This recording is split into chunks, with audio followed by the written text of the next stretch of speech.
সরকারের পক্ষ থেকে জাতীয় ঐক্যমতের ভিত্তিতে ঘোষণাপত্রটি প্রস্তুত করা হবে, জাতির সামনে উপস্থাপন করা হবে। অন্তর্বর্তীকালীন সরকারের পক্ষ থেকে জাতীয় ঐক্যমতের ভিত্তিতে জুলাই গণ অভ্যুত্থানের একটি ঘোষণাপত্র তৈরির উদ্যোগ গ্রহণ করা হয়েছে।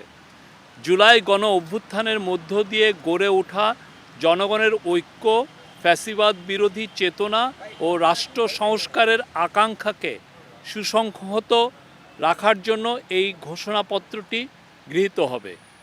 গণ অভ্যুত্থানে নেতৃত্ব দেওয়া বৈষম্য বিরোধী ছাত্র আন্দোলন সহ অংশগ্রহণকারী সকল শিক্ষার্থী, রাজনৈতিক দল ও পক্ষের মতামতের ভিত্তিতে ঘোষণাপত্রটি প্রস্তুত করা হবে। এতে জুলাই গণ অভ্যুত্থানের পরিপ্রেক্ষিত, ঐক্যের ভিত্তি ও জনগণের অভিপ্রায় ব্যক্ত হবে।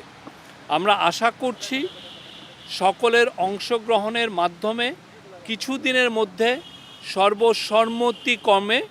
সর্বসম্মতিক্রমে এ ঘোষণাপত্র প্রস্তুত করা হবে এবং জাতির সামনে উপস্থাপন করা হবে।